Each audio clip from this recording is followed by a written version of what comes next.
दिल्ली में देर रात encounter, Chhatarpur shootout के आरोपी दीपक समेत 2 घायल, पुलिस पर चलाई गोलियां। दिल्ली पुलिस और बदमाशों के बीच देर रात एक बड़ा एनकाउंटर हुआ। यह मुठभेड़ बीआरटी कॉरिडोर पर स्थित सीएनजी पंप के पास हुई, जहां 2 आरोपी बाइक पर सवार होकर आए थे। दिल्ली पुलिस के मुताबिक पुलिस को इनपुट मिला था कि छतरपुर शूटआउट केस का आरोपी दीपक अपने एक साथी के साथ शेख सराय इलाके में आने वाला है। इसी सूचना पर पुलिस ने मौके पर कार्रवाई की। जैसे ही पुलिस ने दोनों को रोकने की कोशिश की, बदमाशों ने पुलिस पर फायरिंग शुरू कर दी। जवाबी कार्रवाई में पुलिस ने भी गोलियां चलाई। इस दौरान 5 से अधिक राउंड फायरिंग हुई। मुठभेड़ में दोनों आरोपी घायल हो गए, जिनमें से एक की पहचान दीपक के रूप में की गई। दोनों को इलाज के लिए अस्पताल में भर्ती कराया गया है। गौरतलब है कि 15 मई को दिल्ली के छतरपुर इलाके में 2 बाइक सवार बदमाशों ने स्कूटी चला रहे अरुण लोहिया पर 10 से 12 गोलियां दागकर हत्या कर दी थी। इस सनसनीखेज हत्याकांड के बाद से ही दिल्ली पुलिस आरोपियों की तलाश में जुटी थी। आज साउथ डिस्ट्रिक्ट को एक बहुत बड़ी कामयाबी मिली है, जिसमें हमने जो 15 तारीख को छतरपुर में एक शूट आउट हुआ था, इसमें 10 राउंड से ज़्यादा गोली चली थी और अरुण लोहिया नाम के एक आदमी को गोली मार के हत्या कर दी गई थी। उसमें साउथ डिस्ट्रिक्ट के एएटीएस के जो इंस्पेक्टर हैं उमेश यादव, हमारे एसीपी ऑप्स अरविंद यादव, हमारे एसी मेरोली रघुवीर सिंह, हमारे अनुराग तोमर इंस्पेक्टर जो हैं और एसएचओ मेरोली, इनका काफ़ी अहम रोल रहा। इनके साथ जो पीछे टीम खड़ी है, सब ने बहुत मेहनत करी। 20 दिन तक रिलेंटलेसली हम लोगों ने काम किया, जो इनपुट्स निकाले, उनके जगह जगह पे ठिकानों पे रेड करी, टेक्निकल सर्वेलेंस, मैनुअल इंटेलिजेंस, सब पे काम किया गया।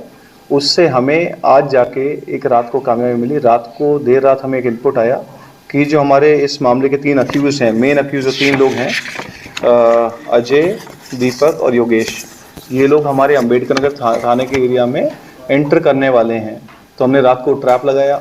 ये दोनों दीपक और योगेश बाइक पर आ रहे थे वहाँ पे, क्योंकि ये लोग पहले भी असला यूज़ कर चुके हैं, असला रखते भी थे, तो इन्होंने पुलिस टीम पे फायर करने की कोशिश करी। इन्होंने 4 राउंड फायर करे, हमारी टीम ने 7 राउंड फायर करे।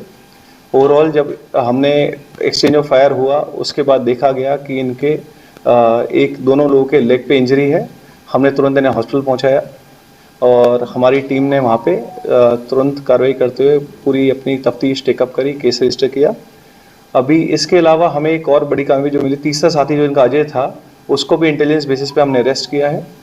तो हमारे पास अभी पूरे जो 3 लोग स्पॉट पे प्रेजेंट थे शूटिंग के टाइम पे, हमारे गिरफ्त में आ चुके हैं।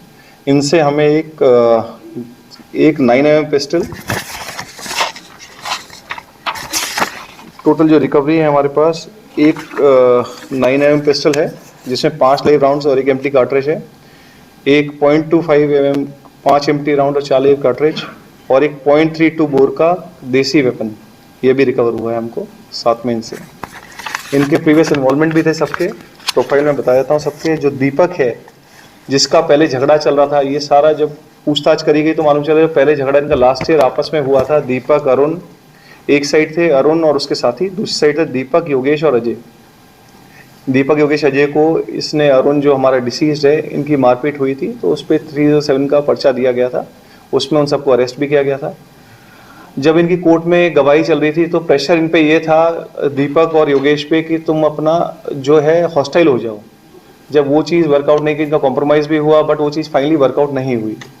इसके बाद इन्होंने प्लान किया कि भाई जब प्रेशर इतना आ रहा है, हमें ना मार दें, इस टाइप से इन्होंने जो भी तफ्तीश में बताया है कि इन्होंने रिटेलिएशन में और उनको मारा है।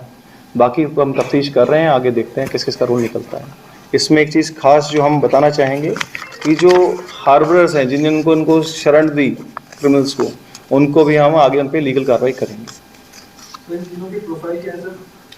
इन तीनों का प्रोफाइल ये है। दीपक जो है, दीपक सन रतन कुमार, ये है 31 ईयर्स ओल्ड। इसके 2 केस हैं पुराने, एक इसका डकैती का केस है, एक 188 का केस है फतेहपुर थाने का। सर, जिन लोगों ने शरण ली, लगभग कितने लोग हैं? कुछ अभी ऐसी कुछ पता? लगभग 5 से ज़्यादा लोग रहेंगे अभी तक जो मालूम चल रहा है। काफ़ी नंबर इसका ज़्यादा जाएगा, क्योंकि इन्होंने 20 दिन, कभी किसी के यहाँ 3 दिन, कभी किसी के यहाँ 4 दिन, इस टाइप से शरण दी। उन लोगों ने हेल्प भी करी है इन लोगों की रुकने में, तो उन लोगों को हम चयनित कर रहे हैं। दिल्ली से बाहर चले गए थे, काफ़ी दिन बाहर रहे, बट कल रात वापस इन्हें लगा कि पुलिस शायद थोड़ा सा टाइम हो चुका है, बट फिर उन्होंने वापस एंटर करा।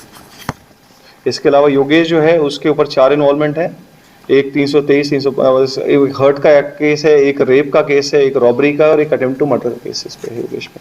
अजय के ऊपर कोई इन्वॉल्वमेंट नहीं पाए गए अभी तक मामले में।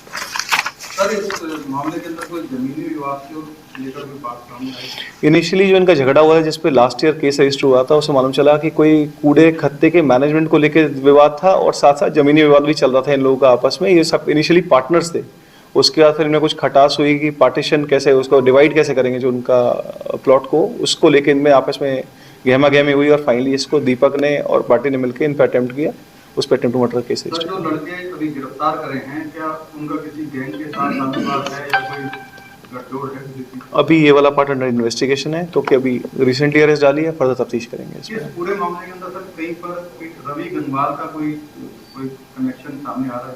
अभी सारे एंगल हम एक्सप्लोर करेंगे, अभी इन्वेस्टिगेशन करेंगे इसमें। राजधानी न्यूज ब्यूरो के लिए ममता राठी की रिपोर्ट।